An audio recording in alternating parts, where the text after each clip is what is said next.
You're listening to Fast Facts Perio Edition. And now, here's your host, Katrina Sanders. Hello, and welcome to Fast Facts Perio Edition. This week, I stumbled upon another research study that was just published a few months ago, looking at a deeper layer of this oral gut axis and this oral gut dysbiosis. So the first thing I'm going to say is if you have not listened to last week's episode of Fast Facts, where we talked about this novel association between the oral and gut axis, I'm going to ask you to pause, go back to last week's episode, take a listen. I'll be here, and then come back and listen to this episode. Okay, so now that we understand the oral gut axis and some of those interdependent connections that we're starting to see, now let's really deep dive into how this is actually showing up inside of dentistry, as well as specific patient populations.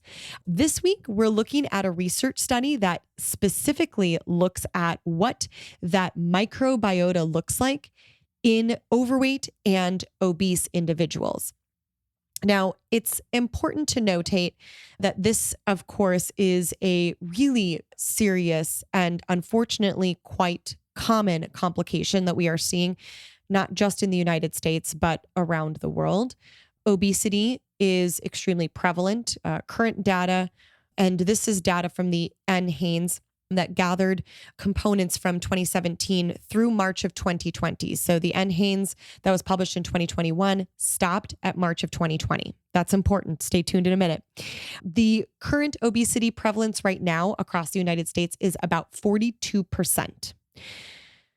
Now, this is gathered prior to the pandemic. The concerns now are that following March 2020, and moving forward, that there is a possibility that obesity and overweight prevalences have now, in fact, continued to steadily increase. And it shouldn't be lost on all of us that there are a myriad of obesity-related conditions, ranging from cardiovascular disease, stroke, type 2 diabetes, and even certain types of cancers. Obesity, elevated BMIs, an overweight condition can contribute to leading causes of preventable and unfortunately premature death. So as we take a look at this interdependent link, the first piece that I do want to share when it comes to obesity and periodontal disease is that there has been a well-known, well-understood, well-explored association between obesity and periodontal disease. More specifically, in the early 2000s, we even differentiated specific oral microorganisms that were associated with weight gain. One of those is a particular bacteria that is seen in about 99% of overweight people. This is a oral bacteria called Selenomus noxia. And this particular bacteria is of interest in research because of its role, or rather its presence, in overweight and obese individuals. In fact, we can find this bacteria in decently high concentrations in overweight or obese individuals who don't have periodontal disease, which tells us that obesity does in fact have a component of a shifted microbiota in relation to it. We've seen this in other research studies. So one particular research study had looked at lab mice and how we introduce specific microbiota into those lab mice can influence the presence of disease. So a research study was done that took sterile lab mice. These sterile lab mice do not have their own indigenous or commensal bacteria. And these sterile lab mice were split off into two groups. The first group of mice received a microbiota from a human being who is considered at a healthy weight. The second group of lab mice received human microbiota from human beings who are considered obese. And this microbiota was actually done through a fecal transfer. So that gut microbiota of a healthy weight individual versus the gut microbiota of an obese individual. When these fecal transfers occurred in these sterile mice, we began to see an immediate transformation.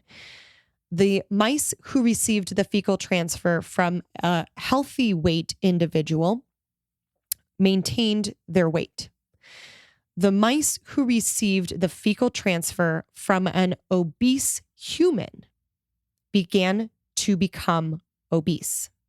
So, inside of this research study, their initial conclusion was the gut microbiota can truly be a driver to point to the prevalence or the presence of disease. So they took this research study a step further, and they introduced a third group. In this third group, they took sterile lab mice and they introduced a fecal sample into these sterile lab mice from an underweight human adult. So in these underweight categories, that gut microbiota was transferred to a lab mouse or a series of lab mice through fecal transfer. And these lab mice began to move into the underweight category, which gives us a lot of critical data, critical information about this gut dysbiosis. And ultimately, what is occurring or what is happening when a patient is experiencing overt systemic disease. That we are beginning now to look at these unique signature microbiota. So now we're going to go over the balcony. We're going to change our lens and take a look at periodontal disease. We recognize that if a patient has periodontal disease, that they oftentimes will demonstrate significant bacterial biomarkers that are going to indicate higher levels of periodontal disease. These specific types of bacteria in moderate to severe cases of periodontitis will be high levels of Aggregatibacter actinomycetum comitans, T. forsythia, T. denticola, P. gingivalis, and F. nucleatum.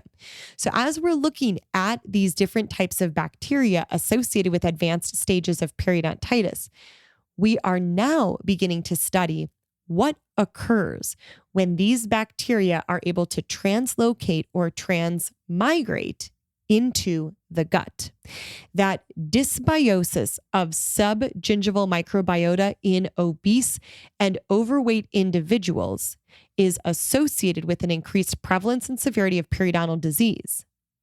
But what's more, that when we see that increase in prevalence and severity of periodontal disease, we see this increase deeply correlated with body mass index.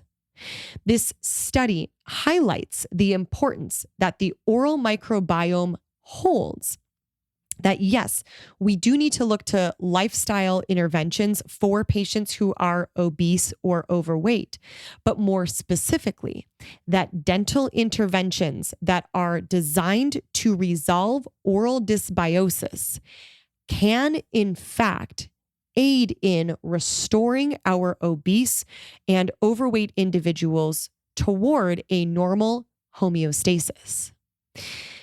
This is incredible data because we recognize now that not only is obesity a critical driver for systemic disease, but now we're beginning to identify that the oral microbiota could also be that critical driver, elevating or leveraging the elevated risk that an individual could in fact experience obesity and overweight complications, and subsequently that through the control of this dysbiosis, that we could in fact help alter that microbiota in obese and overweight populations, perhaps possibly changing that microbiome and subsequently evolving or augmenting the relationship of that microbiome inside of some of those diseases that can in fact contribute to not only systemic disease, but also premature death. This is where we take a look at the complexity the whole of the patient. And we understand that our role inside of evaluating the concentrations and the presence of various types of oral microbiota can now help position us as oral healthcare practitioners to truly become preventive specialists in counseling our patients and in helping our patients understand why changing or transforming or shifting that dysbiosis into a healthy state is going to become critical for our patients' overall health, wellness, and vitality. This has been another episode of Fast Facts Perio Edition with Katrina Sanders. Please feel free to reach me on Instagram at The Dental Wine Genist or on my website, www.katrinasanders.com. Cheers.